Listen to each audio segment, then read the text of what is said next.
I can't hear you. It doesn't actually hear that long. It does.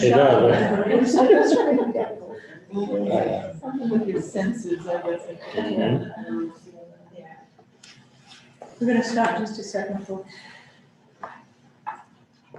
I don't. Recording in progress. Thank you. Okay, good evening, folks. I am Councilwoman Joanne Ryan. Welcome to the City of Providence Housing Crisis Task Force regular meeting. It is Monday, November 29th, and it is just a little bit after 5:30, I think. I can't ever see it because it's hidden over there. Okay, Madam Clerk, would you kindly read the item, read the roll, please. Chairwoman Ryan. Present. Vice Chairwoman Harris. Present. Council President Pro Tempore Espinel. Present. Ms. Friedman is absent, and Ms. Clement.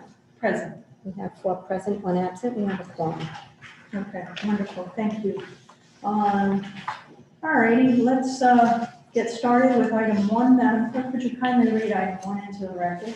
Immediate needs discussion, calling on the state of Rhode Island to provide an update on the creation of additional shelters and supportive services for the unhoused population. The following have been invited: Kim Ahern, Deputy Chief of Staff, Office of the Governor; Victoria Scott, Policy Advisor, Office of the Governor; Stefan Pryor, Secretary of Commerce, Office of the Governor.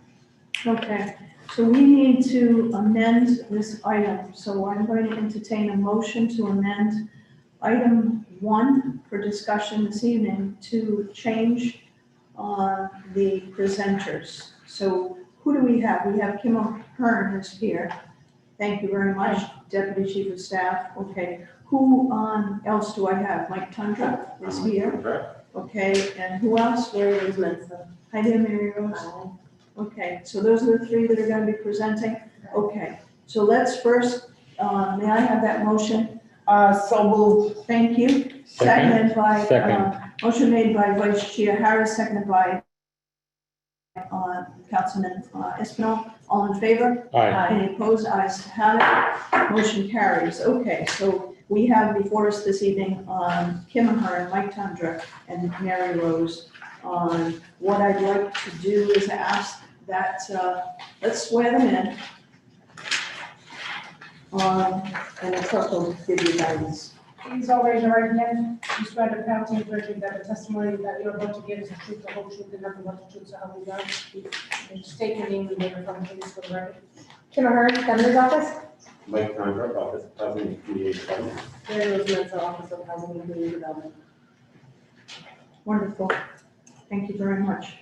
Okay, so we're thrilled that you joined us this evening, and we had invited a group of folks, and we understand due to other obligations they could not be with us, but we have an A-team here from the state, and we're thrilled to have you join us. So what I'd like to do is, we've got some presentations, is that correct? So what I need to do is enter this into the record. So I have a multi-page PowerPoint presentation, is this correct? It's the other one. It's the blue one. The blue one. I have a multi-page PowerPoint presentation. Okay, it's 7 pages. It's entitled Providence Housing Crisis Task Force, November 29, 2021, Rhode Island. May I have a motion to call that item 1A? So moved, Madam Motion Chair. made by Vice Chair Second. Harris, seconded by Councilman Espinel. All in favor? Aye. Any opposed? Ayes have it. Motion carries. We have Exhibit 1A. I also have another document. I'm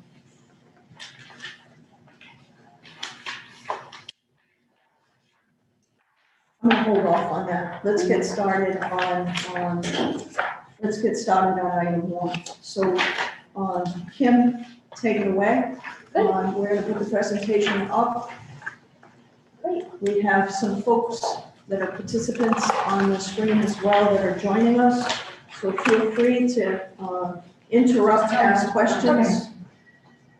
Okay, good. Sorry. Hello? Oh, okay, I didn't know who said what. Okay, so here we go. You have the mic. Okay. Thank you so much, Councilwoman. Thank you, Councilwoman.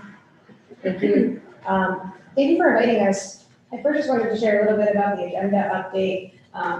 The governor is doing his Rhode Island 2030 listening session tonight, so Secretary Fire unfortunately could not be here, but sends his regrets. And we wanted to make sure we still had a team from the state both go there and come here. So we split up a little bit tonight, but thank you so much. And for the update last week as well, giving us some context. So we could adequately kind of come here and share an update from the state side. But first, just wanted to thank you all for even having this task force. Obviously, it's a very important issue as we head into winter, and we appreciate municipal leaders like yourselves really bringing folks together to talk about this, and also to providers. I know I talk to Laura and Eileen pretty regularly, and the team from Crossroads. I just wanted to thank you all for all you are doing. And I know I don't think we say that enough.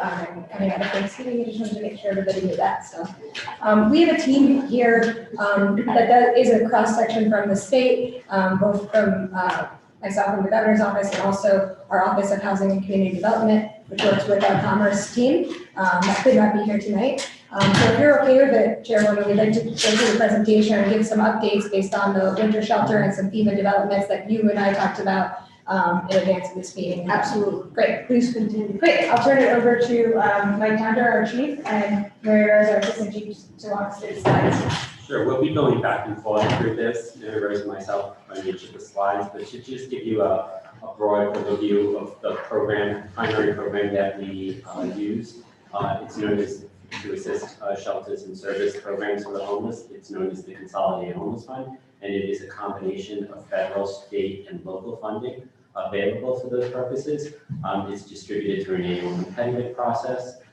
It's approximately $4 million a year, and goes to support primarily shelter operations, as well as essential provision of essential services, rental assistance, and even support of some of our systems like management of our coordinated entry system, our homeless management information system.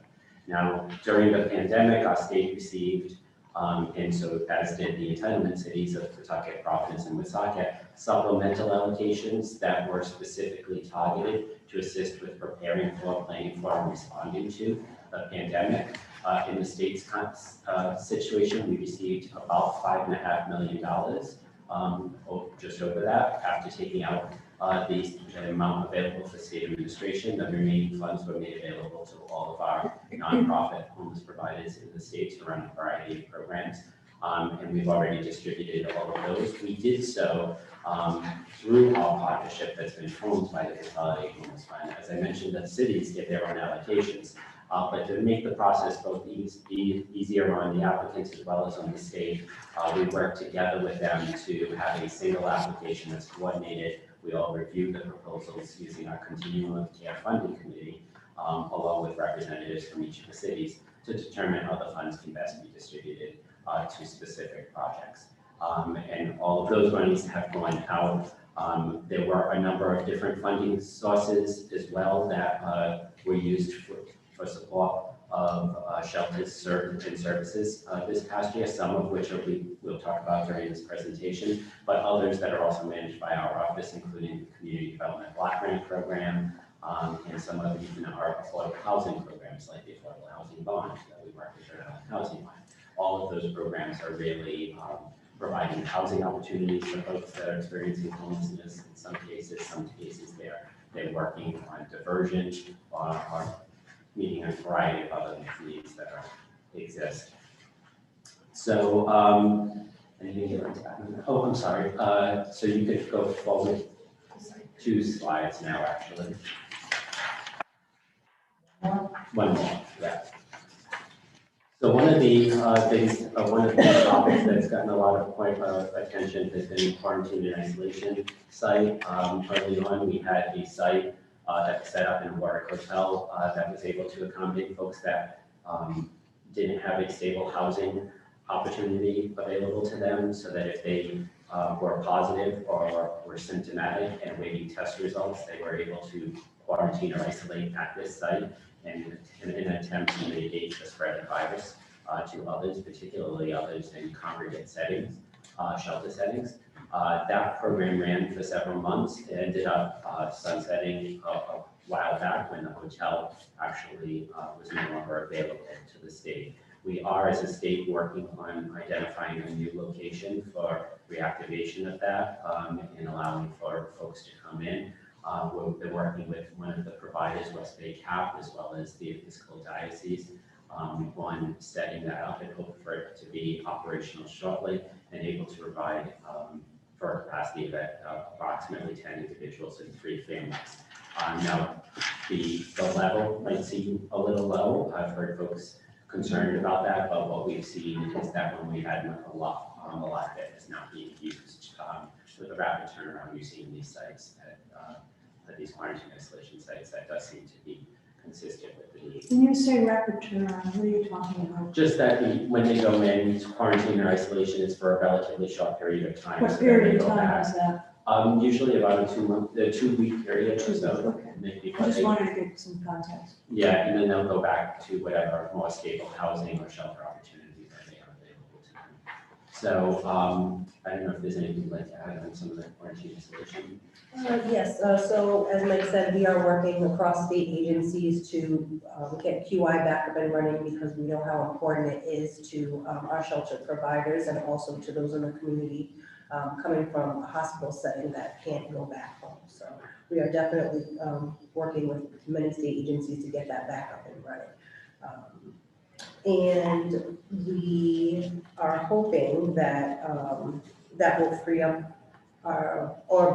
let us be able to refill some of the shelter beds because shelters have been operating at reduced capacity due to social distancing guidelines. Yes, particularly the congregate care setting shelters. I mean, when we had individual units, it's not so much of an issue, but when in a congregate setting, we had to ensure that people were properly spaced from each other. Now, as folks have become vaccinated, as we're getting new guidance that's coming out on procedures and practices that can be incorporated to help the agencies get back to restoring their capacity from what they did. I think we lost between 150 and 170 beds throughout our entire system. So we're hoping that that restoration will make a huge impact when it can occur. A letter to that effect has been drafted, guidance has been drafted from our Department of Health, and a transmittal letter from the Office of Housing and Community Development is going out to all of our providers, I think tomorrow morning, because I think we just got the signed letter this afternoon. So. Great. Do you have follow-up? Well, just to follow up on that, and what you answered part of my question, Mike, already about what was the net loss of units, so 150 to 170. How confident are we that we'll be able to restore all of those? Do we have not only a space problem or a staffing problem or something else that I'm not thinking about? I think staffing is a concern. I think that we've heard a lot of the agencies are struggling. They're flat out to make sure that their staff is equipped to handle that. We're trying to, on the state side, to do everything we can to help encourage them. We've heard some unique strategies coming up from the agencies about ways that we can make it a little bit easier. Like what, incentive pay? And exactly, hazard pay, things like that. We've heard is suggested from agencies. We had some, the Coalition for the Homeless had actually, at one point, had a temporary group of folks that they brought in. Delta. Thank you. I always want to say, I'm going to say like Price Fisters. I know it's like a plumbing thing, but they trained those temporary employees, and that's actually because they're no longer operating a hotel program that's being operated currently by Crossroads. They don't need those staff in whole anymore, though they're using some. But some of those other folks that are now freed up might be used by the other agencies to ensure that they can kind of restore their capacity if their staff struggles. Space, it's the same space that existed before, so I think it's just making sure that they're comfortable and that the practices. Right, and those were buildings that were already owned or occupied by the agencies. None of those were lost during that process. And No, just no, in fact, we're bringing on new Just checking. sites, which we'll be talking about in just a minute. Okay. What's that? Yeah. Next slide.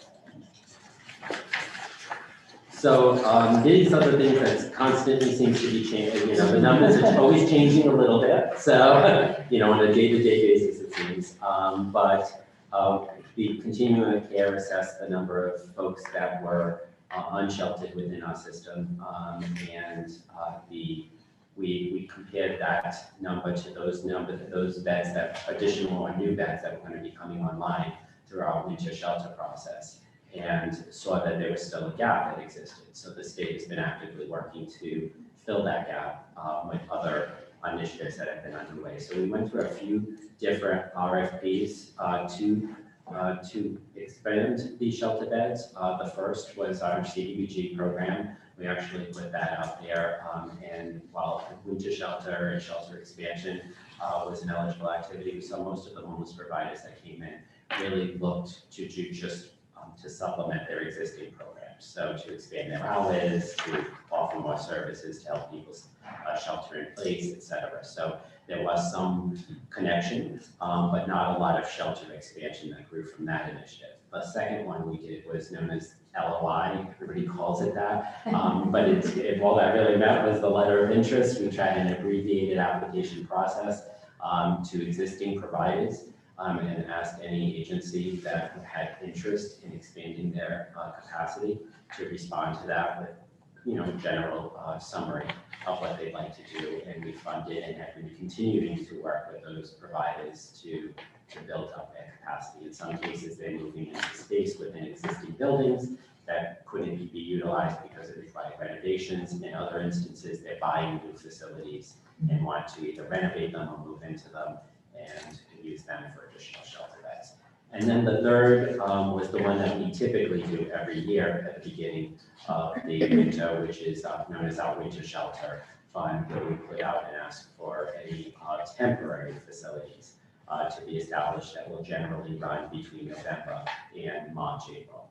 And we got the responses back to them. Some of the usual suspects came in to operate their typical programs throughout the state, but we had some other folks, and another big component of that was we got a request that came in to continue to operate the hotel program that we had in the state. A lot of people are familiar with that, known as our non-congregate sheltering program through a hotel, the hotel site. And sites have moved around. There were scattered sites, there was individual clustered rooms and individual sites. Both of those things have still had, but we had some interest in continuing those. That was applied through the winter shelter, as well as in some outskirting communities. Some agencies applied to do some voucher programs to run scattered site housing programs. So the slide that you have in front of you provides you kind of an assessment of the net new beds that were coming online through this effort that then reduces that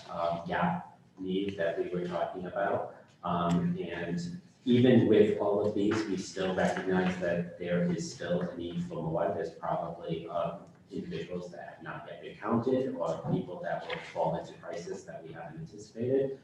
So we're continuing to look to see how we can expand our shelter capacity. And some of those LOI responses, such as the Open Doors Project, may be a little further down the road, may not immediately meet our winter shelter needs, but may bring on some new units going into the spring or so, which may end up helping as some of these other temporary sites shut down. Now, I know Mary Rose has actually been in the office taking a lead on a lot of these individual projects, and like I said, it changes on a day-to-day basis, so I don't know if there's anything new like Before that, Brenda has a Mary Rose, question. before you start that, so can we clarify kind of what's the gap? How many do we think we need? The point in time count is 450-ish or so, right? Or that we think we're short. What is the actual number that we're trying to fill the hole for? Is it 600 units? Is it 7? I mean, I don't. It all depends on what you use as a unit. I think the Continuum of Care gave the state a letter where they indicated that the gap was based upon the number of people that were recorded as unsheltered within the past 14 days. Mhm. And that totaled about 300 to 350. It was actually a little less than 350, but they rounded up to recognize there needed to be some buffer in there for things that weren't factored. I think the 600 number that we often hear going around, or even 1,000 number, those are numbers that are based on the people from the path that have reported as unsheltered for a 1 month period, or those that are on the shelter waiting list. And those those may also be people that are in need that aren't captured in that 14-day number. It's a little uncertain to know exactly, but we're basing our planning upon the COC reported number to the state at this point. So that when we took that number as the top number, we then minus off all the other efforts that are on the chart here to say, now of the 150, we can take off, 20 beds from Emmanuel, or we can take off 22 beds at Harvest, et cetera, until we get down. Now, if you total up the numbers, you're still going to see that we're still short probably 40 or 50 beds, and that's why we're continuing to work on a potential another site that might be able to accommodate some additional people and might be scalable if we need to go higher over time. And just to clarify, these are actual beds, not the hotel vouchers, other than the not. It's actually both. There are beds within programs, but Okay. some of the programs that are shown here, like Guam, Newport County, and Crossroads, are 3 hotel programs. Okay. Newport County and Guam are scattered site. They're not in the hotel program for Crossroads hotel, non-permanent hotel program is the one that's operating in Nyla. And community care, that Woonsocket area? Okay, Oh, yes, I'm sorry. okay, sorry, Mary Rose. Just to interject, we continue to search for Echo Village location, and that would be 60 Could you days. just state your name for the? Laura Jaworski, House of Hope. We continue to push forward Echo Village, which would add 60 beds. And that's not on this list at all? No. That's the location, that's the project that we're looking for a location for, That is correct. and we still haven't identified one. That's correct. State have any thoughts on identifying a location for the Echo Village? Laura probably knows more than I, because I think you've been working with Liz Tanner, and Liz has been working with state properties and some other state agencies to see if there's any alternatives, but. The state, yes, so we had a conversation with Department of Business Regulation about a week and a half ago, where a representative from the manufacturer was present with the pallet units that we are looking to use to try to clarify any building code considerations with the product being used indoor versus outdoor.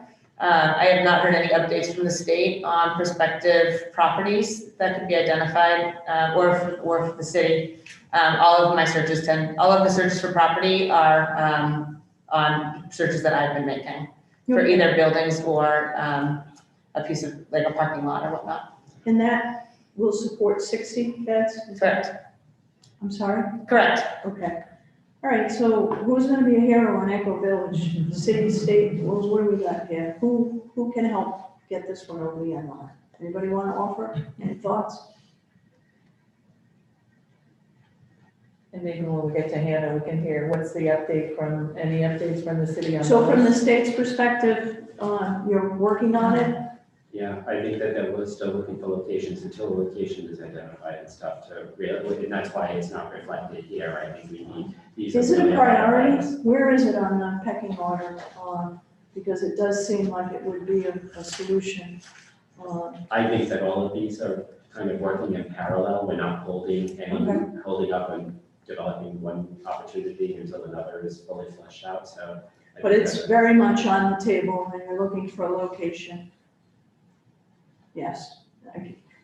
We need an oral. Yeah, I haven't been I haven't been directly charged with that, but yeah, I think that the All right. state is continuing to see if there's any alternatives. All right. Any thoughts from you further on that topic? We've suggested that there are levers that can be pulled to help to expedite this that other communities have done. They include issuing an emergency order or a state of emergency. Some of the challenges have been around whether or not these units meet state building code. Outdoors, they currently do not. They come very, very close to becoming code compliant with Rhode Island State Building Code. And by close, I mean, they're rated up to 110 mile an hour sustained wind speed. Rhode Island State Code is 115. So that's how close I'm referring to. Oftentimes these units are characterized as not being safe, but they are. They're very close, but they would require a variance. If a executive order was issued or for a state of emergency, this has been a mechanism utilized by other jurisdictions to allow for these units to be stood up. Within the last 2 weeks, as we know, the city of Boston had declared homelessness and addiction a public health crisis and has been working around a specific encampment within the city to identify options. The state of Massachusetts has utilized this as an opportunity to bring in this exact product and to stand them up as temporary emergency housing. They have not, they're looking to likely declare something similar in order to be able to stand them up quickly. So we're monitoring, I'm monitoring what's happening in Massachusetts very carefully as their code reflects very similarly to ours here in Rhode Island. But that issuing that order would be a very helpful mechanism in order to get this village stood up very quickly. So can I ask that you work with Sally? Sally, can you two connect after the meeting and talk about that a little bit further? Okay, I'd like to flesh that out, because if that's something we need to do, we need to be looking at that right away. Thank you. Questions, Councilwoman? I do, but I want to go back to the care, the COC. And something, there was a statement you made about the difference in the time and 14 days compared to 1 month. Some way or the other, I missed that. Are we prioritizing the people at, what are you saying about what's the count, why is it count? It was really just to get a baseline for the number, for the gap we had in, to assess the need. It's not prioritizing for the people that were currently in those systems for those 14 days. It was just looking back within our homeless management information system, 14 days, and all the folks that had reported themselves as being unsheltered within that period. And that's how the COC identified what the unsheltered need was within their letter to the state. That differs, of course, as you can imagine, if you went back a month and added up all the names of everybody that reported as unsheltered, you get a much larger number, which is the number that Brenda referenced earlier. That's what I would think, the number would be larger, and shouldn't we have an actual number of who is homeless? And that's the part that confuses me, is that, that coordinated entry system. It's really confusing to me in how it's being used, because, and I'm just speaking from, you know, I don't do the work. I'm speaking from a layman's term. It seems like the way it's being recorded, a lot of people will become chronic homelessness and continue living chronic homelessness simply based on the fact that the numbers keep changing, right? Am I right or wrong? It's changing in a way, well, it's changing because if you're not, you know, Arlene's got her hand up because she wants to get me out of this dark place. She knows I'm in a dungeon right now. Is it okay, Councilwoman? Because I think she's gonna struggle, she knows where I'm going, so she's gonna try to help me get out of it. Because it's really, I mean, I'm really confused over it. And the count. And how do people end up chronic? Yeah. So the definition. Please identify your Okay, sorry, district. Eileen Hayes House. Part of the reason why the number shifts is that if I call coordinated entry today and I'm sleeping under a bridge and I report that, then I'm considered unsheltered. I might spend a night at my friend's house. And if I call from my friend's house and report that I've got one night at my friend's house, you're not considered unsheltered anymore. So the number shifts a little. You're still homeless, but the problem is that there's certain HUD requirements and what documents unsheltered as opposed to sleeping on somebody's couch. So it changes the definition of that person, but that person could be back out on the street once that relative gets sick and tired, like after the holidays. Oh, yeah. The holidays, the numbers go down. January 1st, the numbers are gonna go and I've been doing this for a long time. The numbers go way up in January and September. And we know this is a pattern that we know forever. Chronic homeless, no matter whether you've slept, if you have been homeless for a year or more and have a disability of either behavioral health disorder or a substance use disorder, or if you've been homeless episodically 4 times in the last 3 years, that is documented through our HMIS system, then you receive the clarification of chronic homeless. So the number doesn't change. You still have to have the time in on the street or in a shelter to be chronically homeless. You could be in a shelter for that length of time and you're still considered chronically homeless. Does that help? It helps, but it doesn't help because it doesn't make any sense. I mean, if you're homeless, you're homeless. We're stuck with the HUD definition. You're stuck with a HUD definition, and the reason I'm going there because I believe in, policies need to be changed from our aspect, not only from our city, our state, but federal too. And I've always, one of the things I worked on in the federal part of it was the Section 3, they call it Section 3, where people who are low income, very low income, have privilege to these jobs, right? So I was able to do some of that stuff in my prior life. So I do know that some of the federal stuff, we need to probably be talking to our delegation. Yeah, absolutely, and they need to be at the table, because we can't keep going around in this circle. I don't see with way this discussion is going tonight, I really don't have no hope that anything will change with this coordinated entry system. Because that person, like you said, and I'm really passionate about this because I had a chance to spend some time down in New Orleans after the Katrina catastrophe, and I seen homeless people. One woman, I took a walk one day, she was under the bridge before we even seen this big crisis because of what happened down in New Orleans. With 2 children on a mattress. That stuck in my head for the rest of my life. I mean, that kind of situation, she was home, she had a home that second, 1 second, and the next second, like you said, one little breakup, one little argument, and she's homeless. She's still homeless. Whether she was on that couch with those 2 kids or not, she lost her house and that school and everything, You're right. So this is really, I feel like we're going in circles unless we try to tackle the whole thing, to be honest. And this is me. So that's part of the reason why we need more diversion money, because if somebody, and flexibility in diversion money, because if we have money to rapidly house somebody, regardless of whether they've been homeless for a week or a month or a year or 10 years, that's part of what we need to do. What is the, how much? Diversion money, we've asked the governor's office How for much? $2 million for the state. Most of it will go to Crossroads because they run a diversion program. But agencies like House of Hope and Amos House, we're constantly spending our own dollars that we raise to help people that don't qualify, again, under those HUD definitions. Diversion money doesn't necessarily go back. I actually talked to Karen this afternoon with individuals, it's better for families. And then we have the issue of units. So you're right, we're going around the circle. I think we all agree with you, Councilwoman. So the diversion, if we had $2 million, that right there would help solve. It would help a lot. It wouldn't be, it's one piece. But it helped, especially with the mother of the It's a child. missing piece. It's a missing, yes. And it's a missing piece that we need permanently.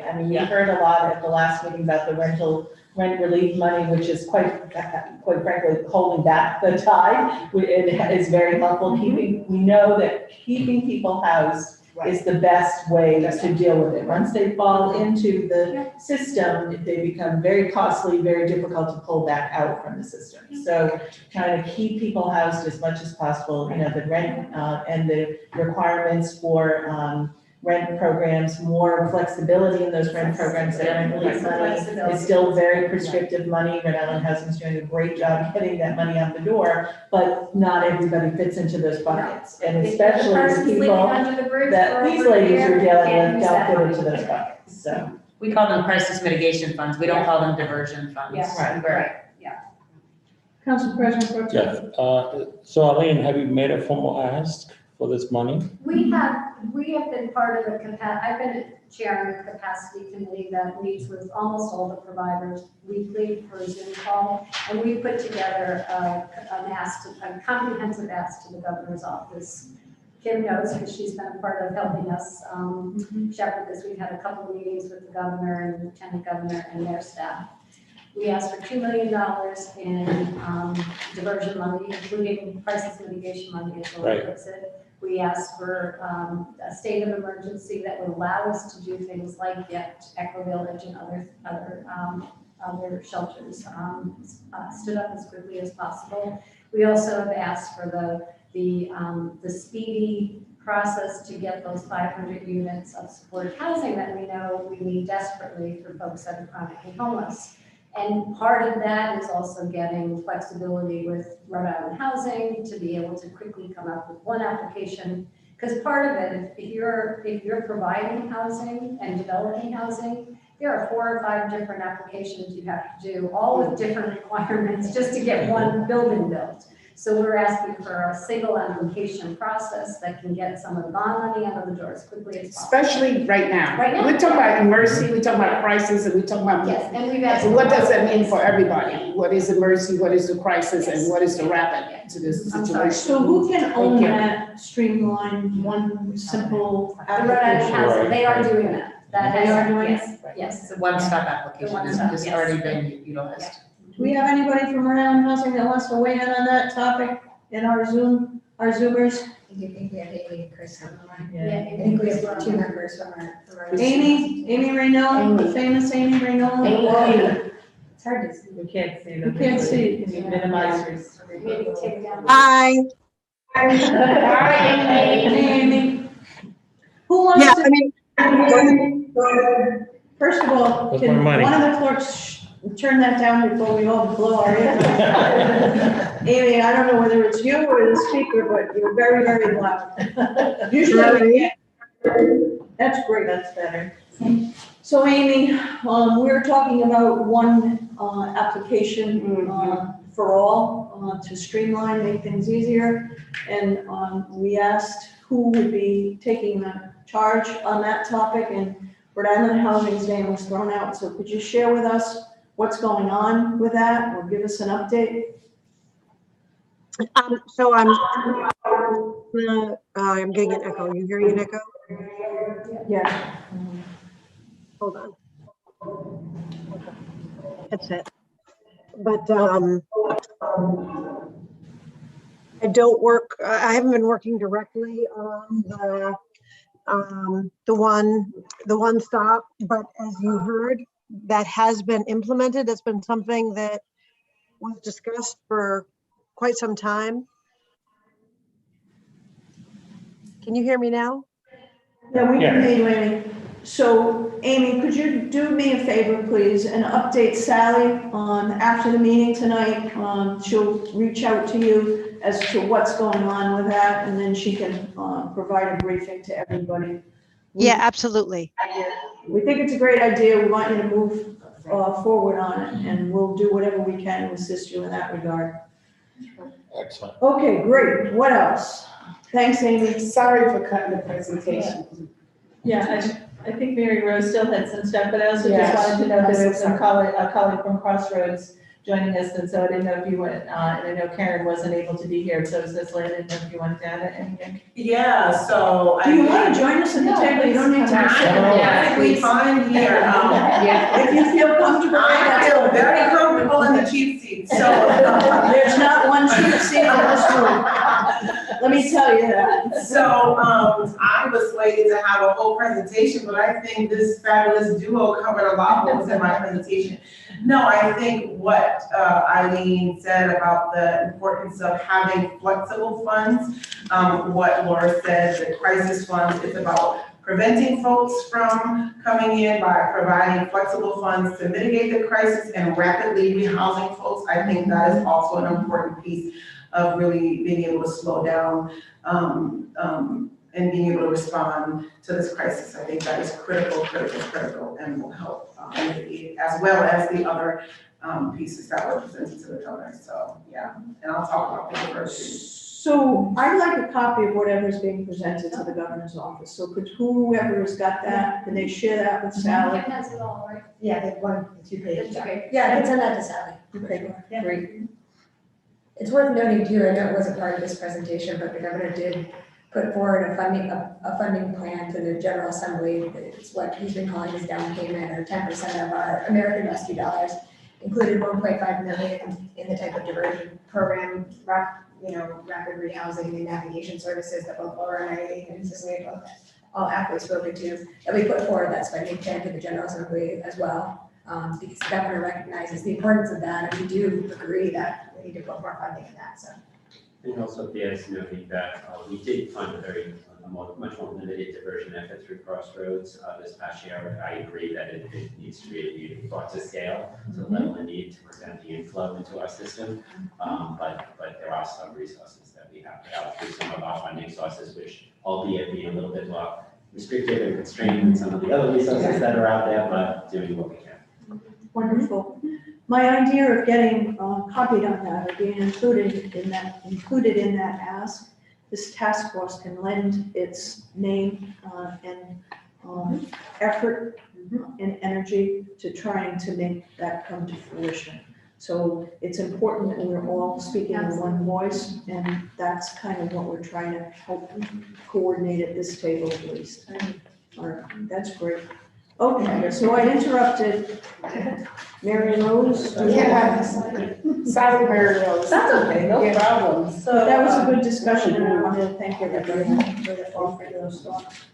So I think we left off talking about how many beds were being added to the system, and I just wanted to note that we did reach out to providers that were outside the norm, because we do realize that service providers for our shelters are tapped out. So we have begun to try to find folks that can contribute, that have the skill set that are not generally at the table, such as the CAP agencies and the mental health agencies around the state. And just another note that we are also trying to make sure that we have full coverage of the state, because we realize that not everyone in the state is homeless in Providence or Princeton or Warwick. So we are trying to make sure that our programs, especially with Winter Shelter, touch as many parts of the state as possible. So next slide. So the FEMA funding has been important to much of the initiatives that we've been rolling out. FEMA has made funds available to states in order to support what they call non-congregate sheltering. And what this means is shelter environments like a large room where you have multiple folks, that's considered a congregate setting. So the types like those shelters that open up in community rooms or basements of churches, those would not be eligible for reimbursement for FEMA funding. But many of the other programs, such as the hotel program that we have operated, was eligible and supported substantially by the FEMA resources to date. Recently, the end date for those resources has continued to roll forward, and most recently they've extended it to be eligible through the end of March through April 1st. So we anticipate that the hotel program that we're operating now can continue up to that point with the support of the FEMA assistance. Was FEMA assistance paying for the hotel program? Okay. Yes, and there's been changes over time. Originally, it was a 75% reimbursement rate. We raised it to 100%. You know, there are a few services that are incorporated into the program that are now FEMA reimbursable. So we've identified other sources to cover those, but substantially. So that's really, really good news. Yes. Awesome. Yeah. Okay. Next slide. Brenda, please. It's okay. What's the status of South Nauset Hospital, and is that what we're thinking about for quarantine, or is that off the table, or am I speaking of? It's one of the sites that was reviewed. We have a whole list of sites that are potential opportunities for shelter, and honestly, I was glad to see that list being all of these options being vetted out. We're not sure if all of them are the most viable or most ideal for various reasons. Some of them, you know, because of the condition of the facility, sometimes the location, sometimes renovations are needed, whatever. So, you know, I don't know that I can speak to what option the state's going to pursue, but that was one of the ones that was on the list.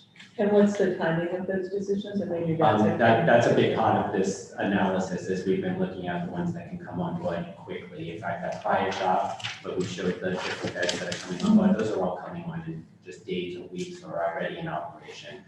We aren't keeping months out because we're trying to respond to the winter shelter needs. So when we've been vetting these different locations, that has been one consideration. Is it something that we can move into relatively quickly? That's in standard condition that we can move forward on. Would it be fair to say, I'm still on the number game, back to Mary Kay, our deputy majority leader, saying, Is it, I mean, I'd rather over-plan at this point in time, and I know you said 350 is maybe the number. I mean, we hear from advocates all the time that that number's probably higher. We're going into court closures for the holidays, so hopefully the eviction numbers stay relatively stable, but that could go up again in January and when courts resume as well. Rental relief money's coming out the door faster, which is better. I mean, should we be shooting for 500? And then we have them. If we don't need them, great. If we need them, we've got them. Is that the right number? I can't seem to get an answer to that question. I wish we all know, right, exactly the number that we needed. But I think, at least I'll speak for myself, that when we've been looking at these sites, one of the things that I've been looking at is whether or not they're scalable. And whether or not, if we're opening up 50 beds or 60 beds, if an emergency, we need We had to add 50 or 10 or 60, 15, yes. is there space within this building to open up additional space? So that's a consideration as well. In some of the locations we're looking at, the ones that we may go with, maybe something that we can start smaller, and then expand if necessary. And some of these other options that we may not activate right away may also be things that we hold, right in our back pocket should it, an emergency break glass situation, and activate another site. So I don't know that we necessarily want to activate all these sites and let beds sit vacant as well. I know that could become a problem with some of the funding sources as well. No, that's a good point, but I like that approach of being able to expand fast if we have to, if a major catastrophe snowstorm comes through or something else, which is very possible, obviously. Thank you. Anyone else? One more thing. Sure. I'm glad to see that Emmanuel House, Emmanuel House is in my ward. Good or bad indifference, when I took office, that was my, all of that I adopted. It's all part of my adoption in my ward.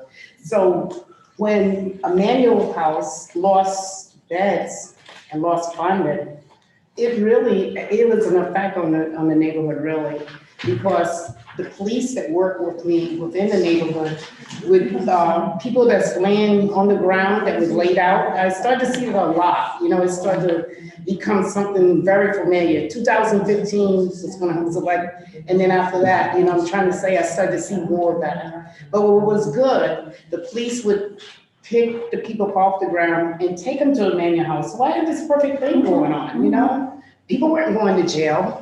They weren't being taken to jail for, that's where they would go. Yeah. The funding was cut. Yes. It was cut. And I'm gonna tell you, that devastated the community altogether.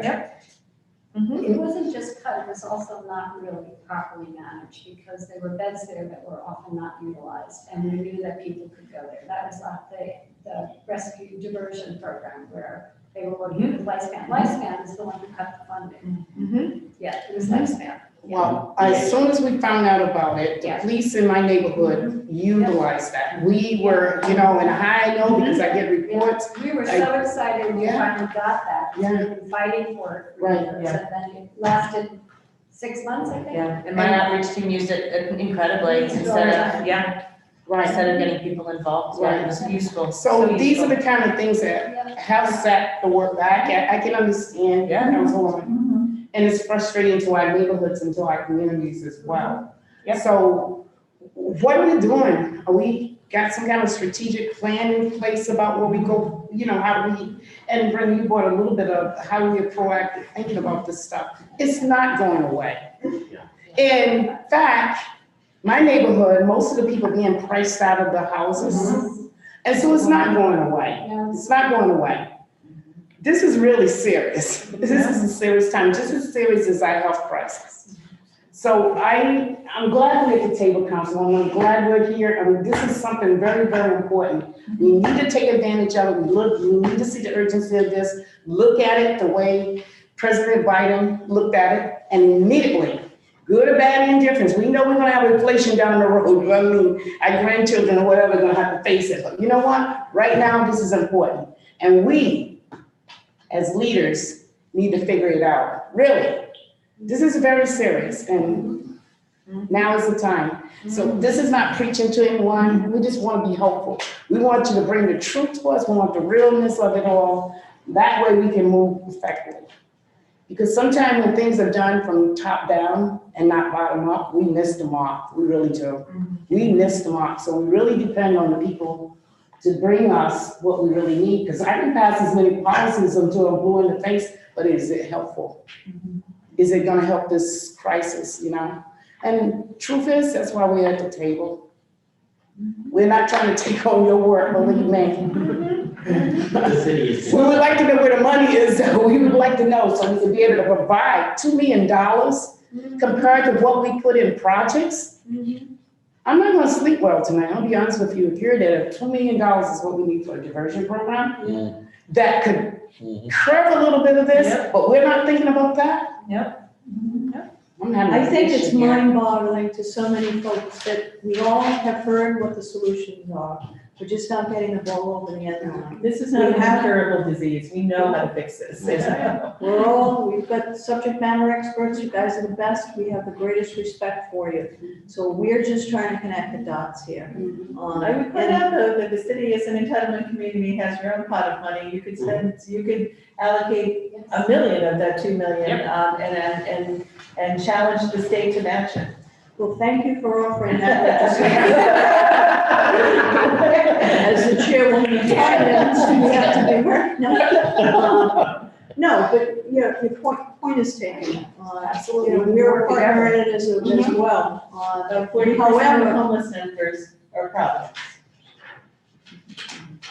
Okay. Well, we know we bear them. Okay, folks, let's kind of let's get back to order here. Let's get back to order here. So, the problem is a statewide problem. Providence bears, you know, we have a big burden here, but it's a state issue. It's a state. So that's why we're very thrilled that you're here with us tonight. We need to get our arms around what the whole is, what the number is, and that keeps evading us. So we're very helpful. We're very happy that you're being helpful and honest and forthright with us this evening.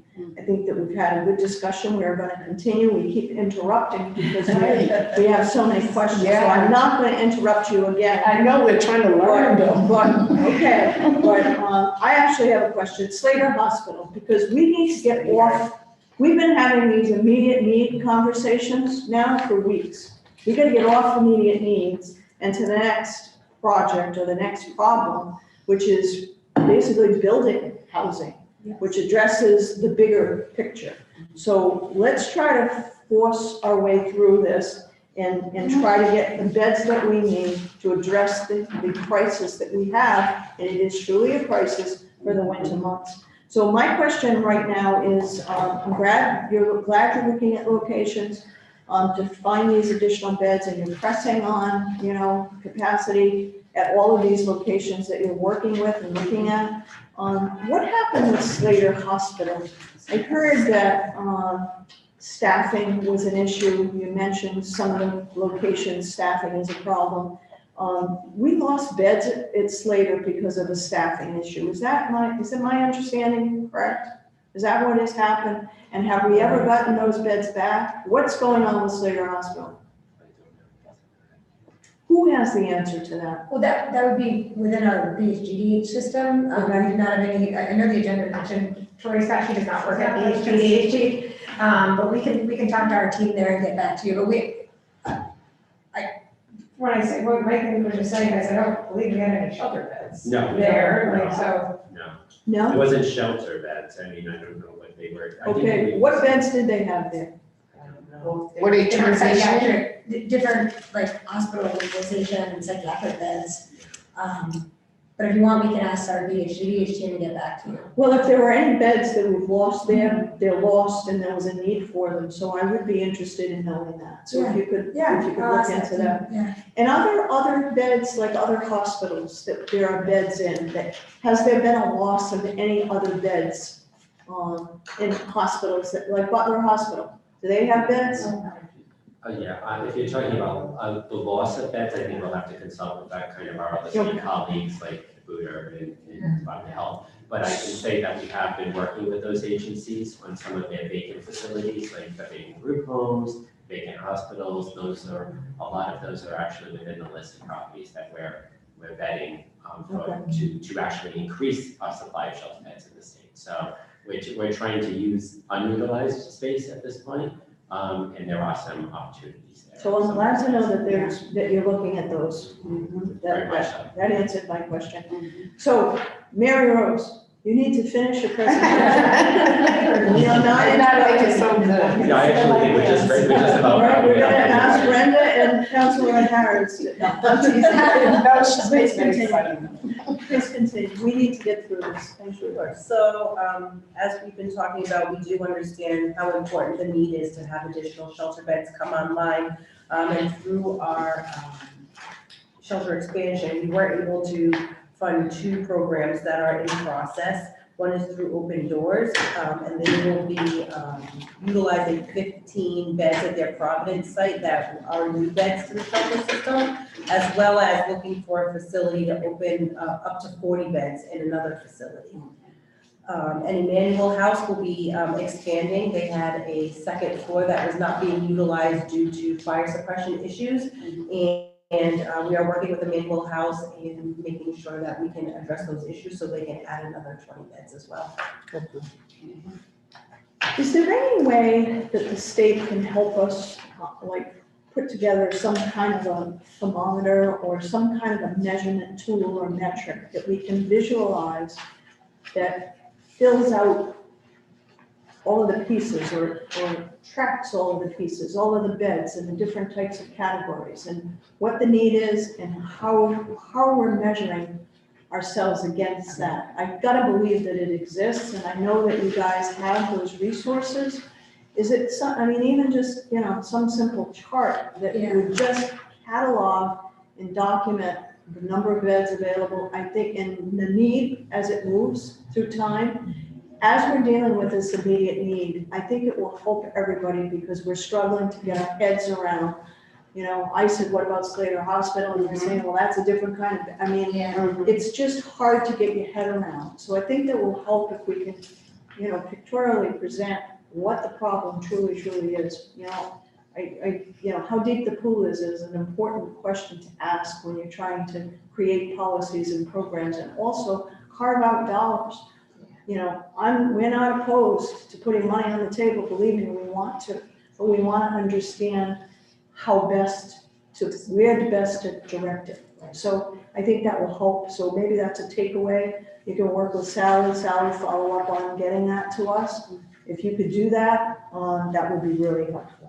Councilwoman, one thing I would add on that, and I was asking before the meeting started, if our coalition had joined any of these meetings in the sense of maintaining the HMIS system, right? The Homeless Management Information System, because they are really our vendor for that and play many roles, right, that names are aware of here. But I know that we share your frustration in the sense of it is very difficult to kind of have a set number, but that's due to the nature of the population and the work, and really just the changing dynamic on any given day that can take place.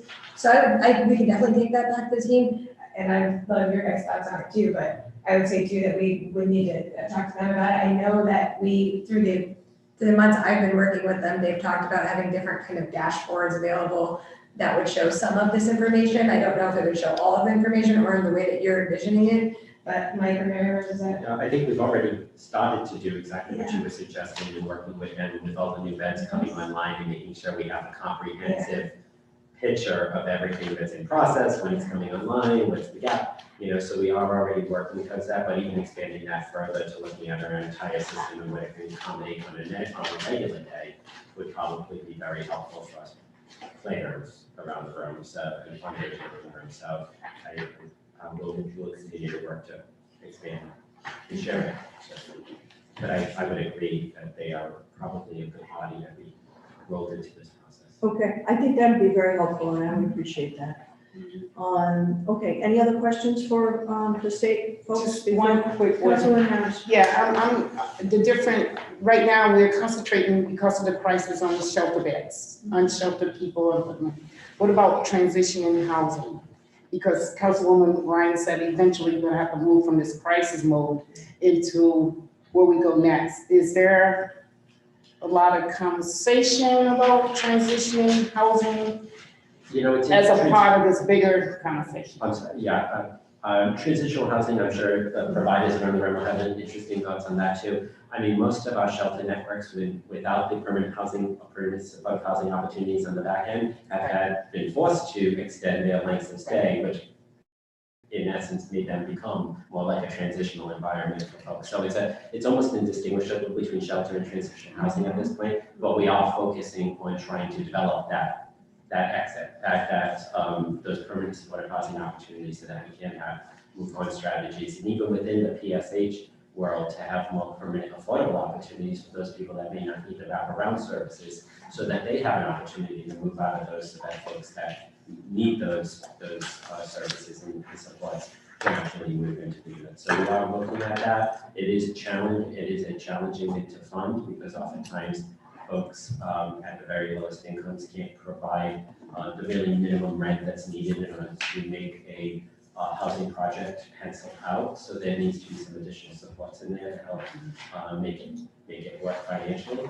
But we are trying to develop options for that, so that we can drive some more time and have a number of projects that we hope to be supporting with the state's affordable housing bond that we work with Rhode Island Housing with, as well as other housing production monies that have been coming into the state. Thank Great. you. Thank you very much. Okay, our state friends, thank you very much for all you're doing. We Thank you. appreciate your help, and Thank we you. appreciate you coming here tonight to help us get a better understanding of what the needs are. With that, let's take item 2, Madam Clerk, why don't you read item 2 into the record? Immediate needs discussion, status update on the emergency housing funding and other housing programs. The following have been invited for an update. Emily Friedman and Karen Santilli. Okay, so off the bat, we're going to amend the document before you for the folks who have presented themselves to tonight. So we have Hannah Kahn stepping in for Emily Friedman, and we have Cicely, your last name? Doug, Cicely Doug stepping in for Karen Santilli. Cicely is with Crossroads. So may I have that motion? So moved, Madam Chair. Second. Motion made to change the agenda to reflect the folks that presented themselves tonight. I just stated who they are. Motion made by Council Vice Chair Harris, seconded by Councilman Espinal. Sorry, I'm hearing folks coming on in the evening. All in favor, aye. Any opposed? Ayes have it. Motion carries. Okay. So we have Hannah Kahn, if you can lead us off in our discussion this evening. Actually, is this your presentation? Can I answer it? The famous, this is the housing crisis immediate need update from the city of Providence. It is a multi-page PowerPoint presentation. I'd like to entertain a motion to name this item 1A. I'd like to make a motion to name this item 1A. Second. 2A, right? We got one again. Oh, 2A. Okay, 2A. Second. 2A, I'm glad you're paying attention. That was a test. Motion made by Councilman Harrison, seconded by Councilman Espinal. All in favor, aye. Any opposed? Ayes have it. We have exhibit 2A before us. Let's do it. I don't know, but we're gonna start with Emily. Okay, let's start with Emily. Excuse me, Hannah. Hannah. Used to be Emily, now it's Hannah. Yeah, Hannah. all right. Yes, thank you, Council, for having me tonight. My name is Hannah Khan. I'm the Deputy Director of Research and Development in the Mayor's Policy Office. And I work very closely with Emily Friedman, who was not able to join tonight, on addressing our housing crisis and our rapidly growing population of people experiencing homelessness in the city. So I know we just heard from the state, of course, so I'm gonna move quite quickly and just highlight a few very key points before I really get into an update on the ARPA funding that the council provided in the first ARPA ordinance for a homelessness intervention. So as Mike told us all, the Consolidated Homeless Fund recently issued its winter shelter RFP with the goal of bringing a significant number of additional shelter beds online during the really crucial months between November and March. Those beds, we estimate that about 217 new beds will be added, and that number will go up to 277 if Echo Village finds a site that works. That does leave us with some pretty significant remaining needs. That includes a continued increase of our emergency shelter capacity. And as we just talked about, those numbers can be very, very hard to nail down. But we are estimating that we need about at least 150 additional crisis beds to meet our current unsheltered need.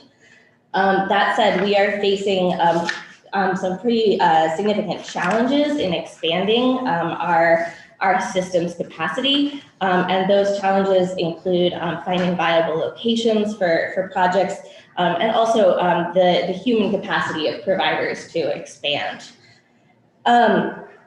So that means that one of the big things we're left with, as Eileen pointed out, is flexible diversion resources to, instead of adding shelter beds to our system, decrease the demand for those shelter beds. And so that is what I'm going to spend most of my time talking about today. I'm actually just going to skip the rest of the slides because I think it was really covered by Mike and Mary Rose. So with its Winter Shelter Award, Crossroads has taken over the management of the state's primary non-congregate hotel shelter program. That will primarily be reimbursed by FEMA through at least April 1st, 2022. But that FEMA reimbursement really only covers the cost of providing that emergency shelter, the rooms and the meals.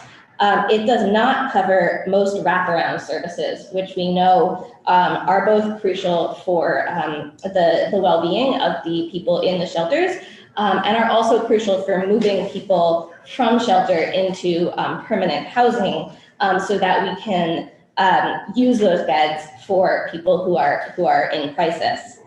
As part of that hotel takeover, Crossroads has consolidated several scattered site hotel projects that have been operating throughout the state and transitioned clients to one main single site. So that site has 150 total beds. It seems like we might have misread an 8 for a 3 at some point with the additional net beds that will be added. We had 30, but the state had 80, and we will go with 80. Is the number 80? Yes, I think that what happened is some of the folks that were transitioning into this program, it was less people than we thought there would be, so there's more available beds. So there's more number of beds. Great, thank you. Thank you. In addition to those, so with those beds, Crossroads has estimated that they will be able to serve 197 individuals over that November to April period. That is assuming pretty conservative bed turnover, and we know that's quite reasonable because there are significant issues finding permanent units for people to move into. However, the state is taking a couple steps to really try to make sure that we are doing everything we can to move people out of those shelters into permanent housing so that those beds stay available. So that includes that all clients will receive housing assessments and dedicated case management, and that all clients will complete applications for rent relief RI. That brings us to the main thing the city is doing to increase that turnover and decrease that demand, which is the Crossroads and City partnership that we are using the ARPA ordinance, $500,000 from the ARPA ordinance for. 495. 495, yes, sorry.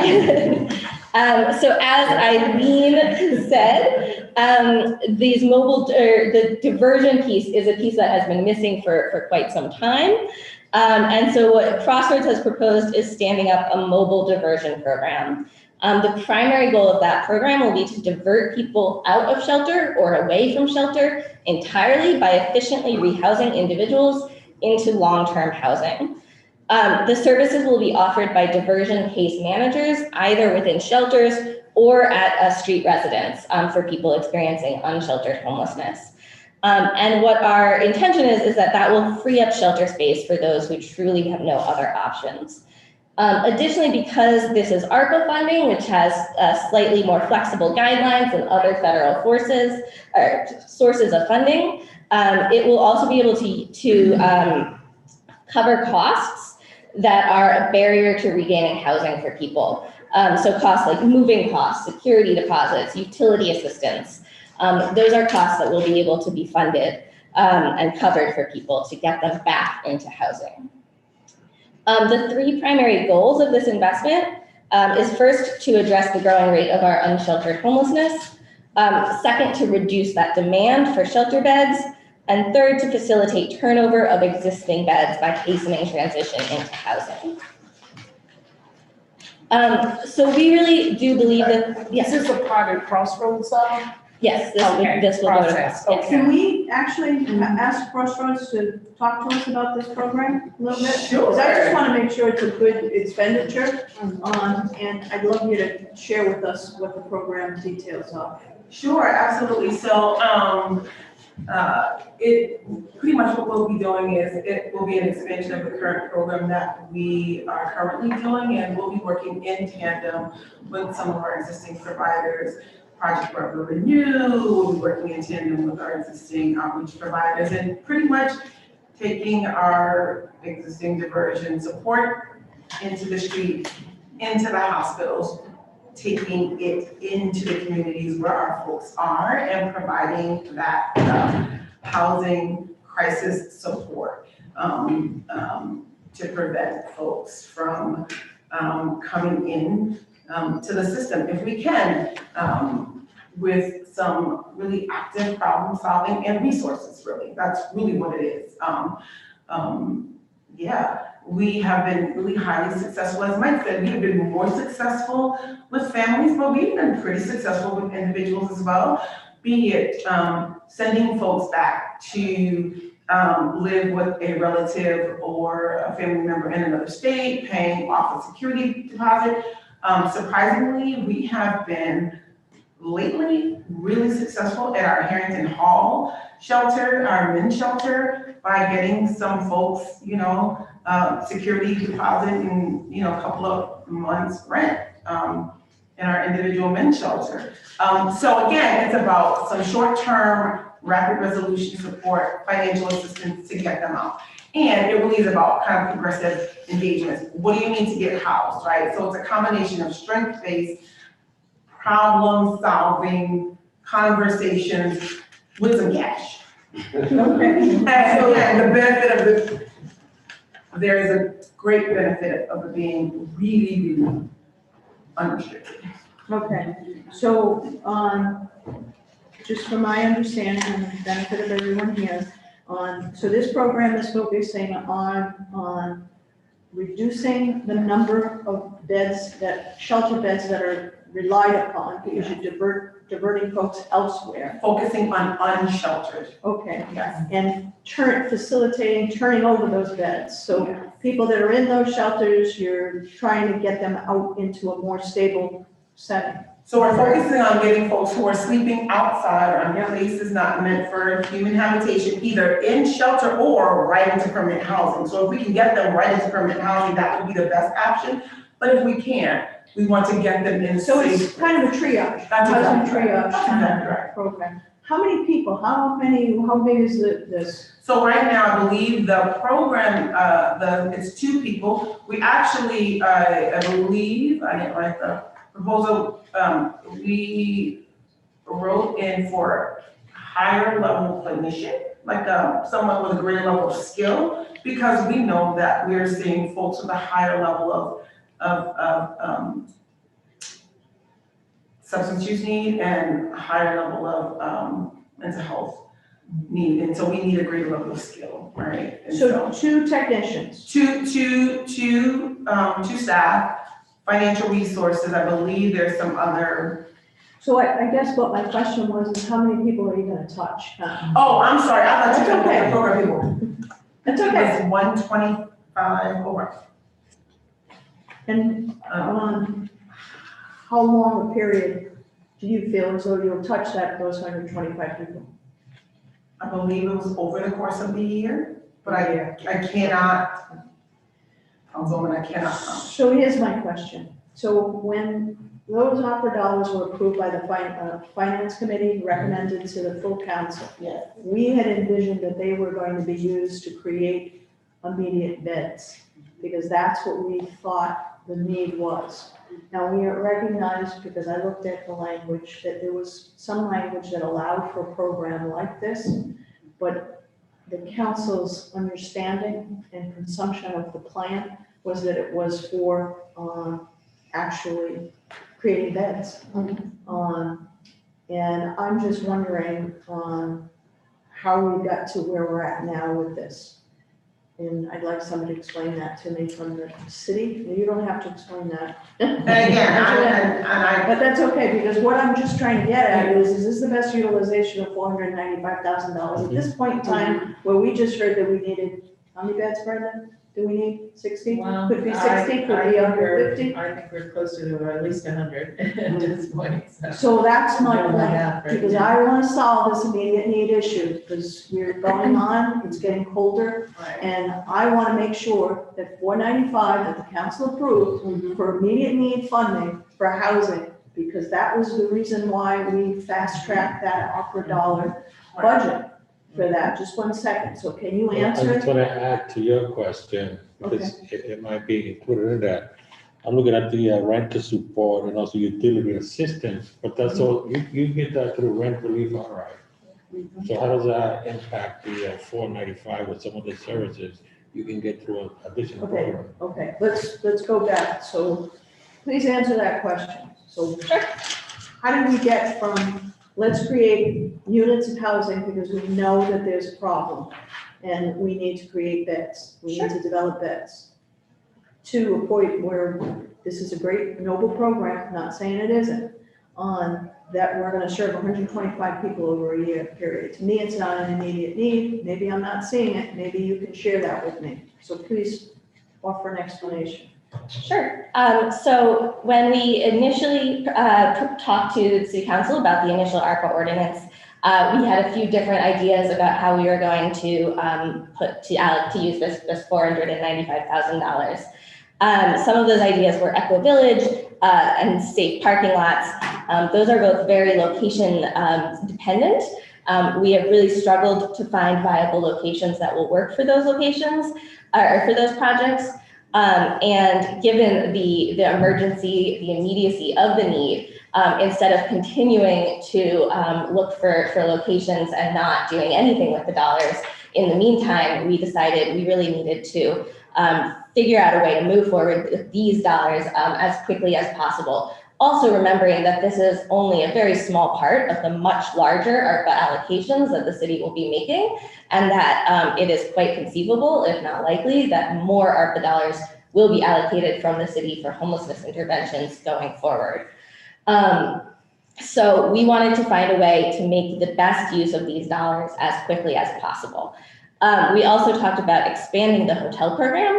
That wasn't viable because of issues with the provider until FEMA decided to reimburse and Crossroads decided to take over that, or proposed to take over that contract. So a lot of our plan A's did not work out for various reasons. So we decided we really needed to shift to a new strategy in order to make sure that we were getting these dollars out the door and into the hands of the people who needed them as quickly as possible. That's the administration's position. Okay, thank you. I'm gonna hold your question a little bit because I want to get to that too, but Crossroads. Yes, can I just respond? So diversion funding, provides support. So it's diversion funding, it's rapid resolution. So it provides resources for folks coming into the door, front door, but it also provides funding support for folks who are currently in shelter who may not need to be in shelter to free up beds in the system to make room. So it provides it frees up beds in the system. It helps the flow in the system. So that's exactly what it does.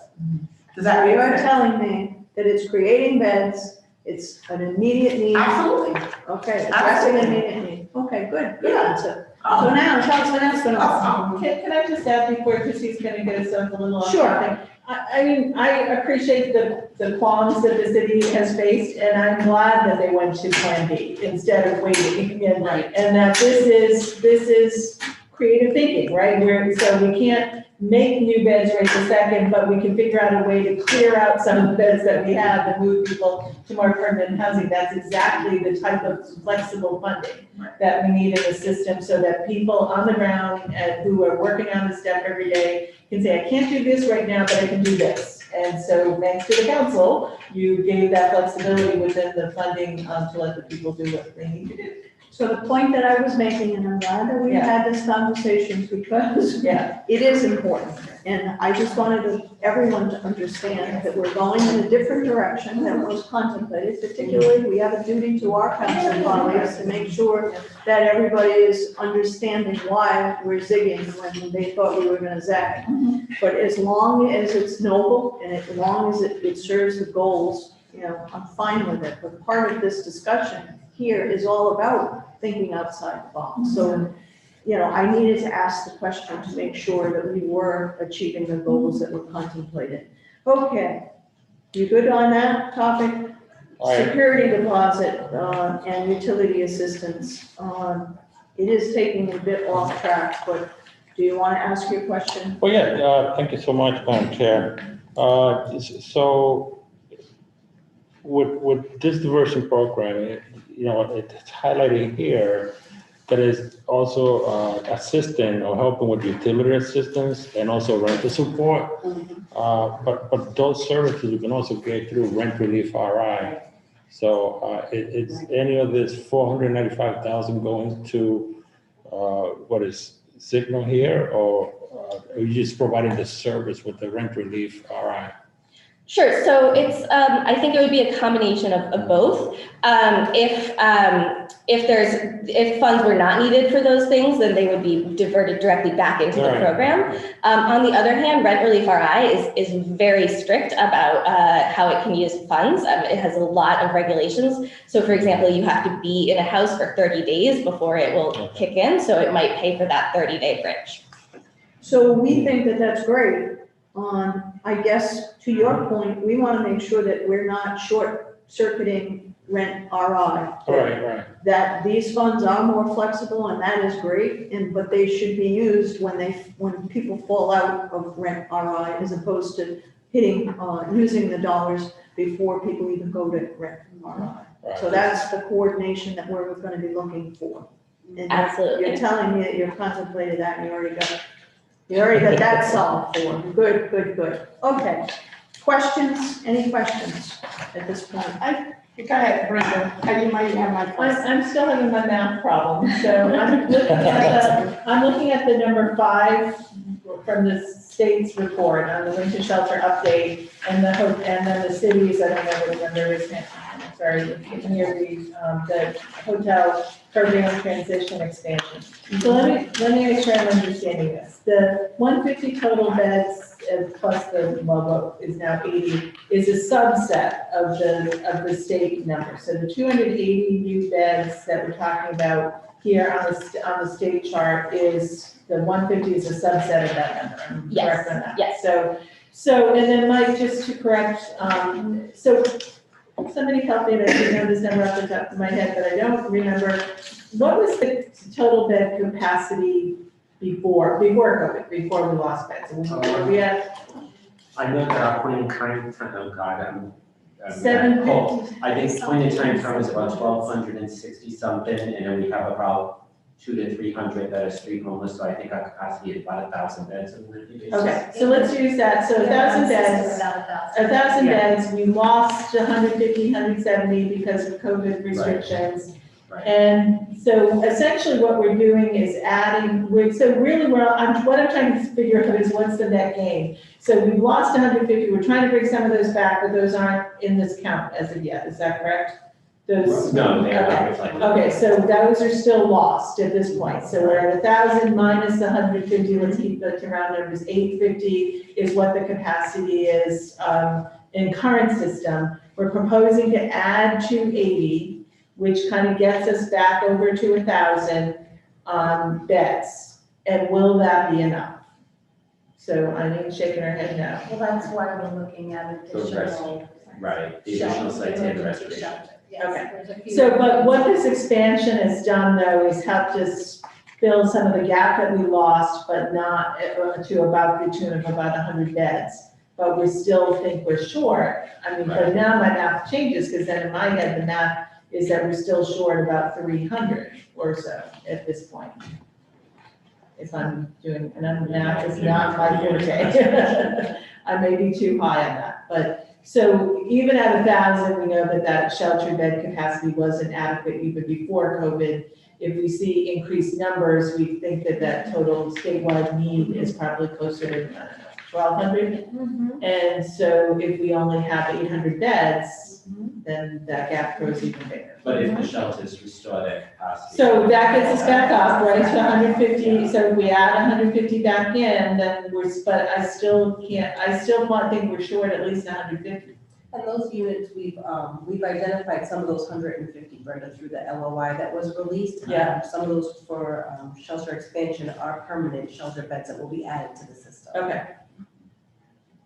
All right, that's, sorry. Yes, like the Emmanuel one that was mentioned earlier, that's one Yeah, I'm kind of yeah, excited yeah. about. It'll take renovations, it'll take a little time to get it out, but that'll add 30 beds for us. Okay. Okay, we good? You good? Yeah.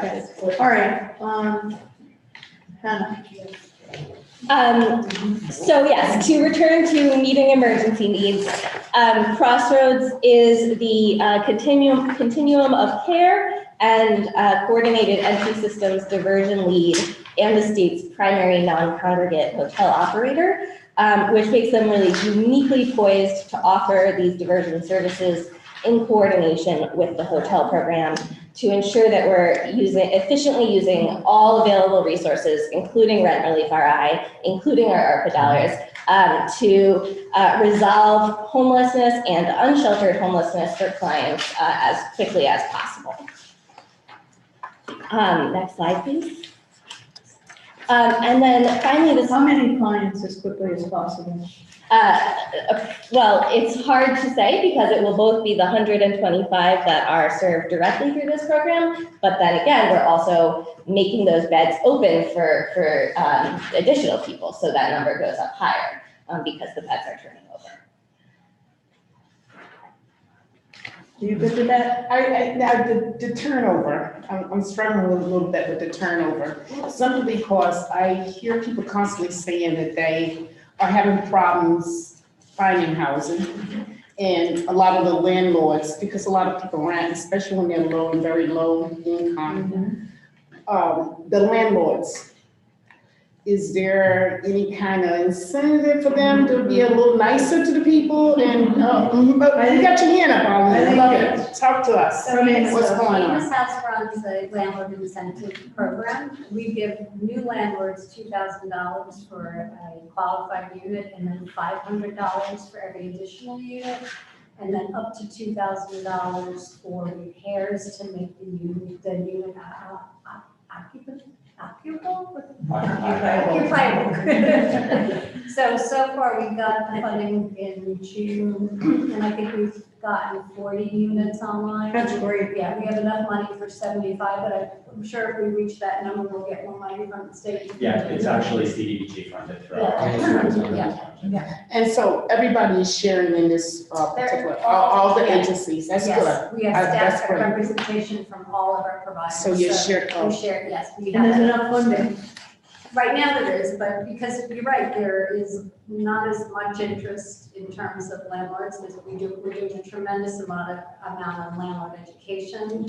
One of That's the great. things that we're looking at is really trying to create kind of more of a landlord mitigation fund to be able to pay for damages when they happen so that they're willing to continue to work. Some of the landlords, quite honestly, have been damaged by the process and are not as reluctant. So we're working with landlords to try to educate them. We're doing tenant, kind of helping tenants learn how to be good tenants. We started that piece as well, but it's a process. Yeah. And how long have this program been? We started in June. Okay. United Way. United Way ran it last year, Yeah. and we got 110 units from when United Way ran it. So 40, that's not bad for. Is Rhode Island Housing a partner in that? They have their touch own so many landlord landlords. incentive program, which is different. It's not, I'm not sure who's eligible for that one. But ours is really focusing on folks that are chronically homeless and unsheltered. So we're trying to rapidly get those folks housed. Thank you. Okay, the name of this meeting is the interrupting meeting. Thank you, Hannah. Of course. So yeah, just the last thing we wanted to touch on was the partnerships that Crossroads is going to be leveraging to really make sure we are utilizing all available resources. As I keep saying, for maximum impact. The program leverages and builds on the state and FEMA funds by providing wraparound services to maximize the utilization of the non-congregate hotel shelter program. The mobile diversion staff will collaborate whenever possible with existing street outreach teams. Crossroads is coordinating with Project Weber Renew and the Providence Center to further expand the reach of those diversion services and short-term bridge hotel funding and services for clients who are waiting for hotel shelter placement. It was done in coordination with Gather Together United as one. And the city and Crossroads are working on finalizing a contract right now. I will happily take any other questions. The contract is specific to the diversion program funded by the immediately to Upper Double. Yes. Okay. What's the holdup on that? Our ARPA, our legal team is working out the exact language that needs to be included in all of the ARPA contracts. It's not a holdup for this contract, it's a holdup for all ARPA contracts. Okay, well, I'd like to remind the legal department that this was immediate need funding approved in June, so we need it immediately looked at. Okay. All right, I'll Thank follow you up on for the that. presentation. Brenda, come on. Can I just add again the important, we've heard it already from lots of people, the importance of these diversion programs to keep that number down. I mean, I know we're struggling with, what's the gap of emergency beds, but keeping less people, that's why the grant relief money, that's why the legal representation that Center for Justice and Reels are doing at the courthouse to keep people housed is so critical. So we can't just only create beds, because that's only gonna solve the problem for a couple of months. We have to keep doing all the other stuff. We have to keep investing in these shorter term, longer term strategies, so we keep that number down and we keep that number as manageable. Because as soon as they get into the shelter system, it's so hard to get them back out. It's so hard to restabilize people and very costly at that point. So again, I can't overemphasize the importance of trying to shut the spigot off as much as we can to prevent people from falling into homelessness. The city needs to move forward with that Crossroads contract. We've been talking about it at every single meeting. So whatever the barrier is, we need to break through that. And it's unacceptable for us as a council body. We passed it, we want it on the streets. It was immediate, it was an immediate need. We can't delay any further, so please take that message back on. And I will call the solicitor as well to make sure that it's pushed forward as quickly. We can't wait any longer, it's too long. This is an immediate need, we need the contract. Councilwoman Harris. Yes, while we have the state here, I would very much like to ask the question about 2016 housing bond. From our office, we've been trying to figure that out for a very, very, very long time. In fact, that's how Councilwoman Ryan and I sort of got even closer around. We need to do some housing stuff because, you know, we need to figure it out. I'd like to know the expenditure of those dollars. Were there new housing created? Was there, you know, what happened to those dollars? And was it all used up? What was it like? Yes. I know 10 million was taken away from Rhode Island housing from the top, and so much of it was left. I think 10 million was for. It was for vacant and abandoned property. Right It was away, our right. Funds that money has all been, and Rhode Island Housing folks around the line, that Right. money's been allocated and expended as. Right, the 10 million I knew about, but the rest of it is what happened to the rest. Yeah. The same, on the full amount of money on the 16 bonds has been fully obligated to projects that are either underway or completed at this time. I don't have the list of all the projects, but I can certainly share it with you. Oh, please do, because we've been trying to figure that out. A lot of rental projects, we saw that there was definitely more activity in the rental than in the homeownership arena, but we saw all types of projects throughout the state being supported by the 16 bond. That's why we've now moved into the bond that was just passed in March of this year. It's because all those prior funds were already been expended. And there's a meeting tomorrow to. So all of that money has been used from 2000. Yes, some of the projects are still underway. Well, I would like to see what it was, really, just to have that to say to the people who have also been questioning it along with me. This has been about 3 years of trying to figure it out. So there have been a small group of people who we've been bringing together with people from. Yeah, the bonds have created thousands of units throughout the state. Good. I'm glad to hear that. I'd just like to know. So, thank you. One more. I'm sorry. One more. Okay, please. Oh, I forgot what that one more was. I interrupted. Oh, yeah, the assembly, are we working with, the governor's office is here today. What about the assembly? Are they working alongside of us? And if they're working alongside of us, are we looking at the 10% rule law that they have? Right, so we're working with our general assembly partners to, like I was talking about earlier, to hopefully get our 10% spending plan to them. You know, we've had hearings on both sides in the House and in Senate. They're out of session currently, and I've had some hearings on the different proposals the governor put forward. So we are hopeful that those will pass. And then what to expect is that in January, you know, just in general, the governor will put forward his FY23 budget, and we'll see many more investments put forward in this area. And we'd love to come back to you all and work with you on what the governor proposes then as well. That's great. Perfect. Thank you. Are you done now? I am so done.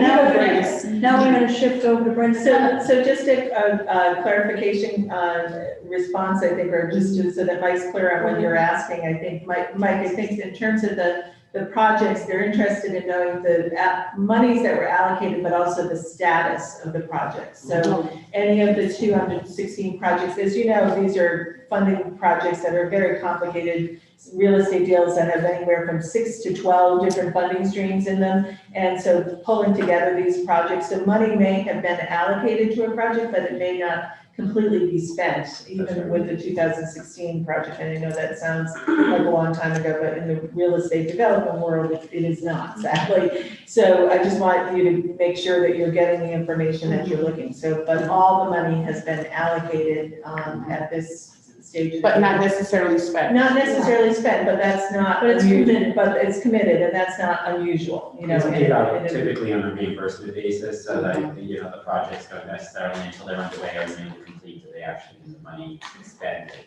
So that might be that accounts for. Right, and in 2020, Housing Works did a brief issue brief around bond expenditures, which I'm happy to share with this Okay, committee. that would be helpful. That you just have, and that's kind of higher level, bigger numbers, so that you can see all the bonds up until That'd be very this good current to have. bond, so I'm happy Thank to you. send that to you as well. Okay, so, anybody else? Councilman Espinal, any questions? I'm all You're set. Thank you. Okay.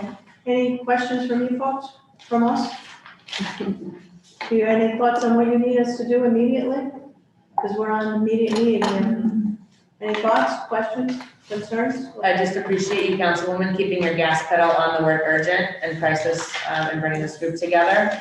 I think there's a lot of important information gathering that you have led this group to do, but reminding us all about the urgency of the needs that are out there, that, Thank you. very real And I want to people thank you impacted. for coming to every single meeting.